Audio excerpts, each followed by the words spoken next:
السلام علیکم ورحمۃ اللہ تعالی وبرکاتہ۔ مرحبا بكم في فصل جامعة الرضبية منظر اسلام آن لائن۔ أيها الطلبة الأعزاء، نحن حاضرون في حصة كتابنا ديوان الحماسة، فأنتم مستعدون لسماع قراءة ديوان الحماسة؟ أنا أرجو منكم أن تتوجهوا إلي بكل الإصغاء ولا تمهلوا شيئا مما ألقي عليكم من المحاضرة، فاجلسوا في هذه الحصة بكل ما عليكم من الوقار والسكينة، وافتحوا كتابكم. أولا نقرأ العبارة. بسم الله الرحمن الرحيم. وقالت كبشة أخت عمرو بن معدي كرب: أرسل عبد الله إذ حان يومه إذا إلى قومه لا تعقلوا لهم دمي ولا تأخذوا منهم إفالا وأبكرا وأترك في بيت بسعدة مظلم ودع عنك عمرا إن عمرا مسالم وهل بطن عمرو غير شبر لمطعمي فإن أنتم لم تسأروا وديتم فمشوا بآذان النعام المسلم ولا تردوا إلا فضول نسائكم إذا ارتملت عقابهن من الدم.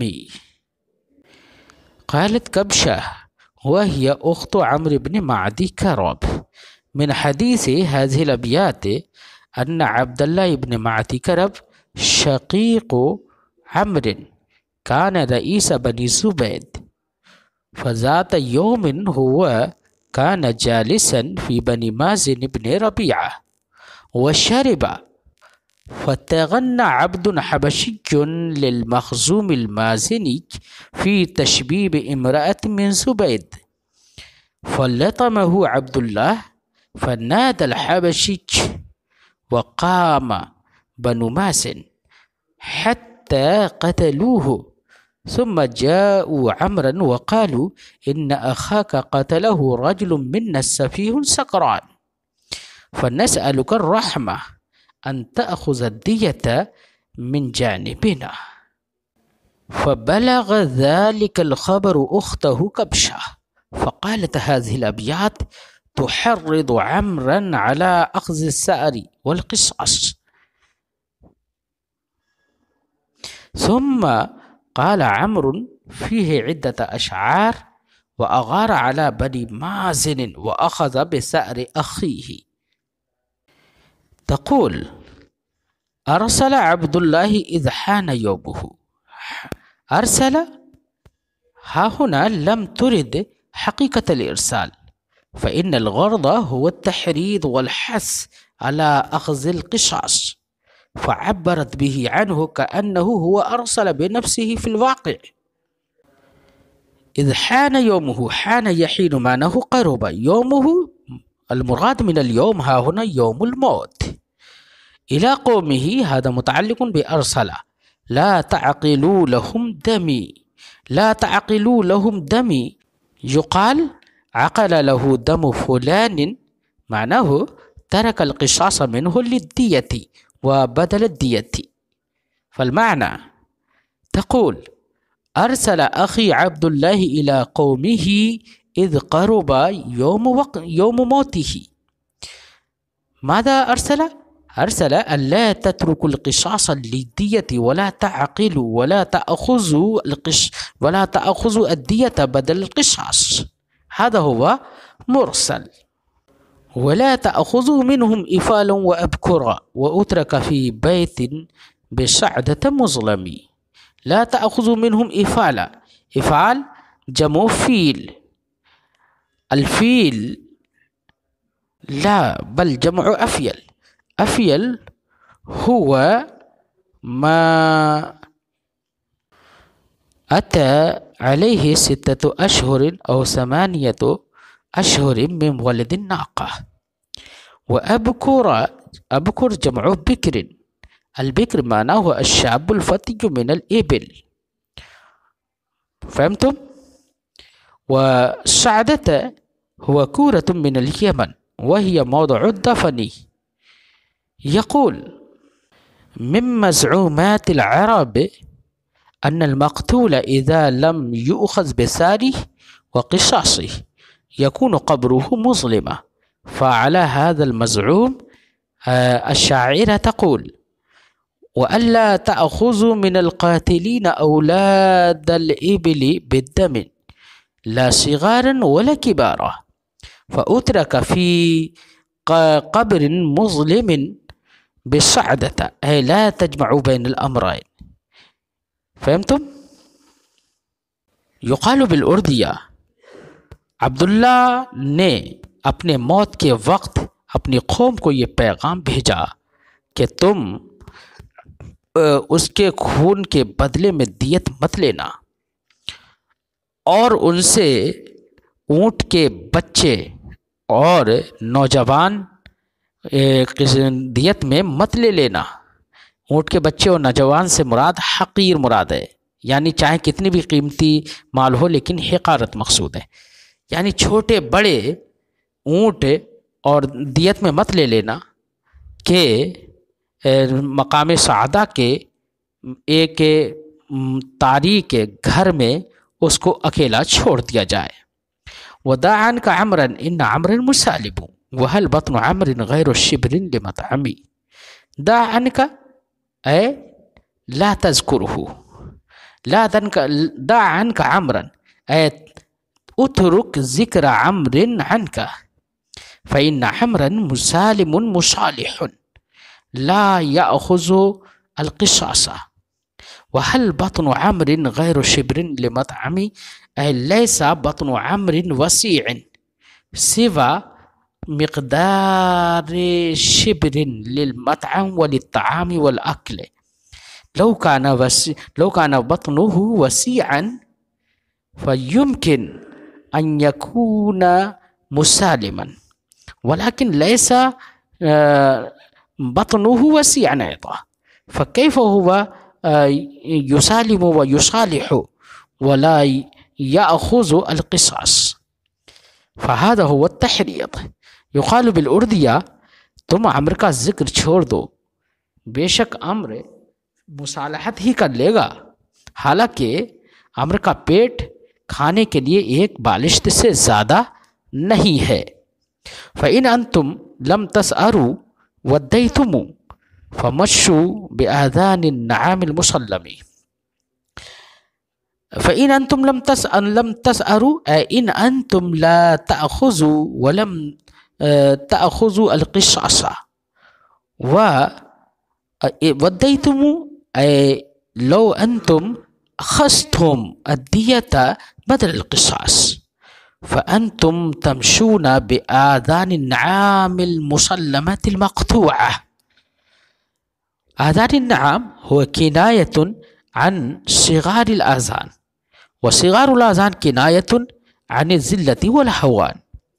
فيقال بالاردیہ تو اگر تم نے قصاص نہیں لیا اور دیت لے لی تو تم چلو شتر مرغ کے کٹے ہوئے کانوں کے ساتھ، یعنی تمہیں ذلت و رسوائی ہر قدم پر نصیب ہو۔ ولا تردوا الا فضول نسائكم اذا ارتملت عقابهن من الدم۔ ولا تردوا اي لا تردوا، لا تمشوا ولا تذهبوا الى نسائكم الا في الحيضات حينما ارتملت أعقابهن وحينما تلطخت أعقابهن من الدم من الحيض ففي تلك الحالة أنتم واردون على نسائكم أي في أوان الحيضات أنتم تردون على نسائكم، وهذا هو التعير منها على قومه۔ فإن العرب كان أشد نفرة من الورود على نسائهم في أوان الحيض۔